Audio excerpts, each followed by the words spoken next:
இதிலையும் இவர் பேசின அந்த உரைகளில் எல்லாவற்றிலும் மிக மோசமான மனவர்த்தத்துக்குரிய வேதனையான தலைப்பு என்ன தெரியுமா?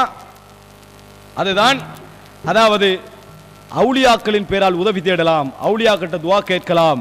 அவர் சொல்றார் எப்படி என்று சொன்னால், அவுலியாவே நீங்க தாங்கண்டே கேட்கலாம், அதுவும் வசீலாவில் ஒரு பகுதி தான். அவுலியாவே எங்களுக்கு உதவி செய்யுங்க, அவுலியா எங்களுக்கு அதை நீக்குங்க, அவுலியாவை இதை எங்களுக்கு தாங்க, இதை எங்களுக்கு ஏற்படுத்தி தாங்கண்டே கேட்கலாம். அது சிறுக்கே இல்லை, அது சிறுக்கே இல்லை. அது அல்லாஹ்விடத்தில் கேட்கறதுல ஒரு வகைதான். அல்லாஹ் தஆலாட்ட கேட்டீங்கன்னா அல்லாஹ் நேரடியாக உங்களுக்கு தருவானா? அல்லாஹ் தஆலாட்ட கேட்டீங்கன்னா அல்லாஹ் தஆலா நேரடியாக தருவானா? உங்களுக்கு நேரடியாக தரமாட்டான். எப்படி தருவான் அல்லாஹ் தஆலா?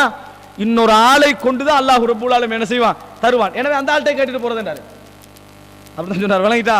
எனவே அந்த நபரிடத்திலே கேட்டு விட்டு போவது என்று சொல்லிட்டு அது கேள்வி கேட்டதுக்கு வந்தது காரணம், அவர்கிட்ட ஒரு கவிதை கேட்கப்படுகிறது. ஒரு ஆள் கேட்க, மன்னாதானி ஃபி ஷித்தத்தின் ஃபர்ரஜ்து அன்ஹு கர்பா வமன் தவஸ்ஸல பி ஃபி ஹாஜத்தின் கதாக அல்லாஹு அன்ஹு.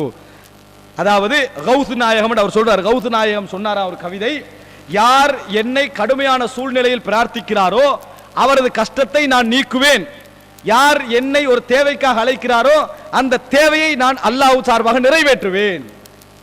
அப்படி என்று ஒரு கவிதையை சொல்லிட்டு இதுக்கு நிறைய ஆதாரம் இருக்கிறது அப்படி என்று சொல்லி ஒரு செய்தி சொன்னார். பாருங்க, மூஜமுல் கபீர் அலி தபரானியில 290வது இலக்கத்தில் வருது. ரசூலுல்லாஹ் சொன்னாங்களாம், நீங்க ஏதாவது ஒரு இடத்துக்கு போனால், ஏதாவது இடத்துக்கு போனா உங்களோட வாகனம் மிஸ் ஆகி விட்டது என்று சொன்னால், உங்களோட வாகனம் மிஸ் ஆகி விட்டது என்று சொன்னால் நீங்க சொல்லுங்க, யா இபாதல்லாஹ், அல்லாஹ்வுடைய அடியார்களே, அகீசூனி, எனக்கு ஹெல்ப் பண்ணுங்க, அல்லாஹ்வுடைய அடியார்களே எனக்கு உதவி செய்யுங்க, அல்லாஹ்வுடைய அடியார்களே எனக்கு உதவி செய்யுங்க என்று சொல்லுங்க, உங்களுக்கு உதவி கிடைக்கும். அப்ப அல்லாஹ்வுடைய அடியார்களை கொண்டு உதவி தேடலாமா இல்லையா? அப்படி என்று சொல்லி சொல்றாரு. அன்புள்ள சகோதரர்களே, இது கபருக்கு முன்னாலே இருந்து கேளுங்கன்னு வரல, அவுலியாவை நம்பி கேளுங்கன்னு வரல, மலக்குமார்களை டார்கெட் பண்ணி கேட்க சொல்ற கேள்வி. அப்படியே இருந்தாலும் இது மிக மிக மிக பலகீனமான ஒரு செய்தி, மிகவுமே பலகீனமான செய்தி. இதுல ரெண்டு அறிவிப்பாளர்கள் வருகிறார்கள், ஸைத் இப்னு அலி, அடுத்தது உத்பத் இப்னு கஸ்வான். இவங்க ரெண்டு பேருக்கு இடையில 70 வருஷ கெப் இருக்குது. இவங்க ரெண்டு பேருக்கு இடையில 70 வருஷ கெப், ஆதாரமற்ற ஒரு செய்தி. இந்த செய்தி என்ன செய்தார்கள்? ஆதாரமாக அவர்கள் முன்வைத்தார்கள் என்பதை நாங்கள் பார்க்கிறோம். அது மாத்திரமல்ல, அதாவது முஸன்னஃப் இப்னு அபீ ஷைபால வரக்கூடிய செய்தி 32,002வது இலக்கம், 32,002வது இலக்கத்திலே வரக்கூடிய ஒரு செய்தியை சொன்னார்கள். என்ன தெரியுமா? உமர்லாம் இருந்துட்டு இருக்காங்க, ஒரு மனிதர் வராரு, ரசூலுல்லாஹ் கபருக்கு முன்னால வந்து நின்று ரசூலுல்லாஹ் கபர்ல வச்சு என்ன செய்யறாரு என்று சொன்னால் துஆ கேட்கிறார், முகமதே, உங்களோட உம்மத்தெல்லாம் கஷ்டத்தை கொண்டுட்டு இருக்குது, மழை இல்லாம இருக்குது, மழை பொழிய சொல்லி அல்லாஹ்விடத்திலே துஆ கேளுங்கள். சொல்லி கொஞ்ச நேரத்தில் மழை பொழிஞ்சிட்டு, சொல்லி கொஞ்ச நேரத்தில் மழை பொழிந்து விட்டது. அப்ப பாத்தீங்களா, கேட்கலாமா இல்லையான்னு சொன்னாரு. இந்த செய்தி முஸன்னஃப் இப்னு அபீ ஷைபால வரக்கூடிய செய்தி.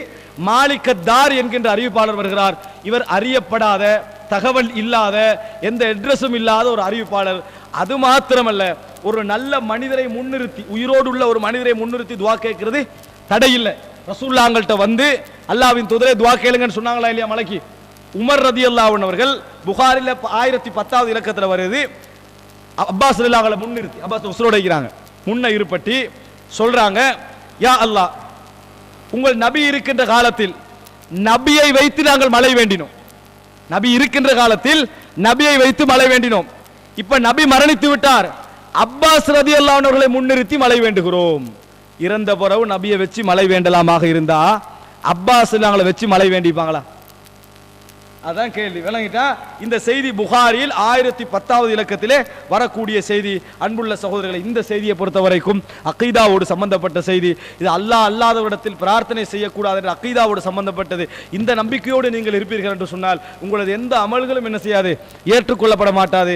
இதில் நீங்க மிகவுமே கவனமாக இருக்க வேண்டிய விஷயம்.